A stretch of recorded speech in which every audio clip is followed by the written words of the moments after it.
I've certainly done a lot of interviews with you in the past, and I mean, I know that you put a lot of your own passion and feeling into this trip.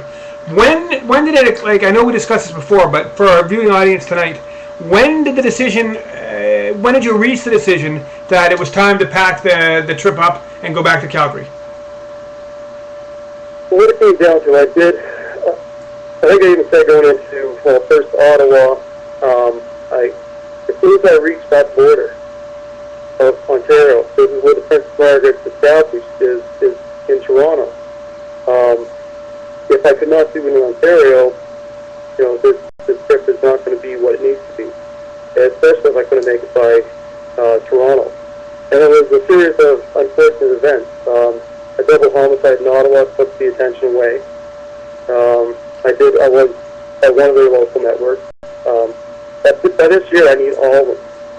I need all the major networks. I needed CBC, ATV, TV.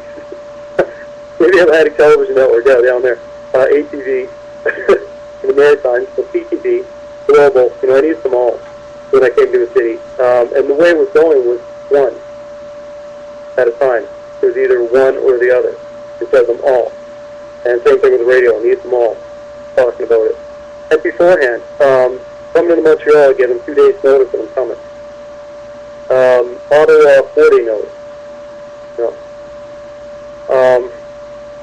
That said, a lot of the media would tell me back, they'll tell us when you get into town. And that creates a problem in itself, because it turns this there and backdoor into there's my backdoor. The time that public in that town knows what I'm doing, I'm already heading out of the town. Yeah, you're already so leaving. I took 20, 40 kilometers outside of the town and just heading into the other one. So it was in Toronto then, on your way out, you kind of realized, maybe it's time to pack this in. Well, I hit Toronto last year once, no media attention. Hit it this year, I had local City TV television, they did a piece on me as well as the Weather Network. I needed more, and there's a lot of people there that I want to reach. Yeah. Population in Toronto alone, 4 million, and that's not including the surrounding areas. So I can walk down to Hamilton and up to, through Mississauga and that. Had a pretty good response through Mississauga Oakville. Went back at Toronto. So it's a triple flight at that city. And then followed it out. Hopefully I was going to build some momentum going into Northern Ontario. But that being said, there was into Northern Ontario alone yet again. And it was always my intention, if I had to go across Canada alone, I'll do my best to do it. And I did, successfully. I never intended to come back alone. I felt at that time somebody should have been with me, by my side. See that in my head. Yeah, I know. I remember you were telling me that. I went halfway back across Canada, and I was still hearing just my own footsteps.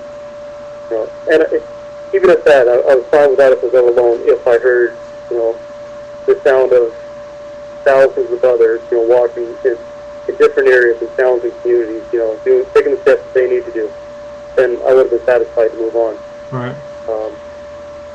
So, I mean, it was quite troubling. I looked at what I could do back here in Calgary, and, I'm still coming up with ideas, even this week, of what I could do and what I should be doing. Right. Some of them simple, some of them as profound as what I just did, or maybe more profound. Is there any doubt in your mind, Trevor, that you could that you could have not have successfully walked across the rest of the country? Do you believe you could have continued had you made that decision? You think that there was anything that would have stopped you from being able to make it to Vancouver? Well, my finances for one thing. I cashed in RSPs and everything that I possibly had. I figured when I'm down to about $5,000 left, just to get back into Calgary here and start myself back up, then, that's what I'm in the process of doing now. So, I didn't want to end up in Vancouver and have a last minute hurrah, and, maybe go down in the record book or somewhere of walking across Canada and back. I would never be happy walking across Canada and back without the major objective is to get millions stepping with. The funny thing about that is, I mean, it is interesting, and I'm curious because, I mean, you made amazing. It's amazing to me that you walked across Canada in the space of a year, less than a year, in fact, from April to, I guess, late March to December. You managed to walk all the way across the country, which is pretty amazing. And I would imagine that once you actually got over the maritime provinces and into Ontario, but everything else after that is kind of simple by comparison, really. I mean, the terrain is better, and the weather, you're not going into any horrible winters this time around. Actually, it might have been easier to finish that half of the journey than everything else beforehand. I am surprised in a way that you didn't say, okay, well, I didn't get any support. The media ignore me, but to hell with them. I'm going to. I set out a goal. I set out an objective. Even if I'm going to fall short donation-wise, why not just finish off the last 3 months and say I did the best that I could? I think you just said it. I can't stand the fact that I did walk across Canada. I mean, to even add to that, over 5,300 kilometers was with a 500-pound trailer and tow. The remainder was on the way back. I lightened the load, and with the bare necessities. 200-pound jogging stroller, with supplies.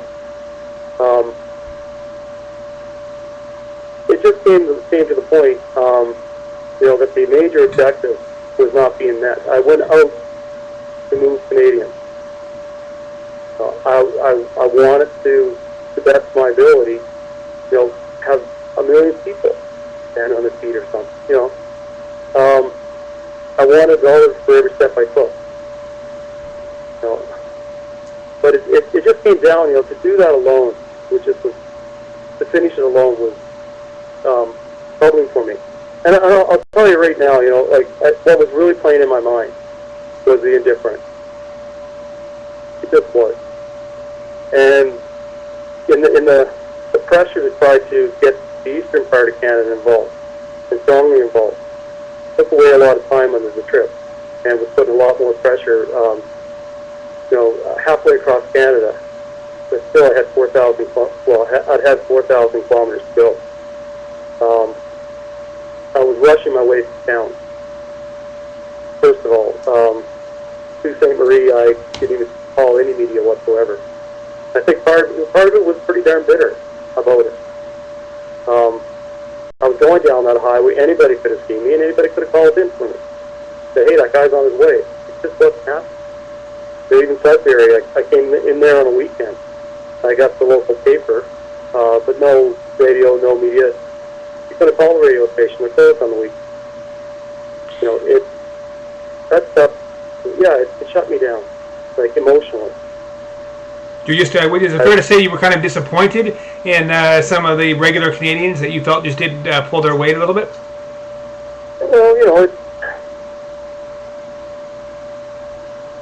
Well, I can blame the media, but if you put, I don't know where. I don't know if I can blame anyone really. It is what it was.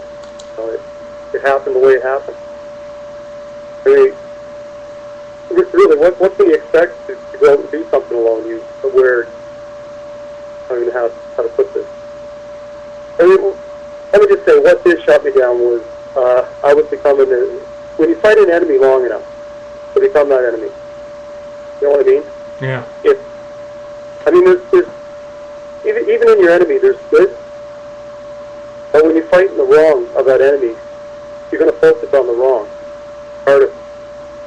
And if the wrong of that enemy is indifferent, I was focusing on that and fighting it for so long that I felt myself I was starting to become indifferent. And I'm not a person who's indifferent. I care a lot. I don't like the way it was changing me.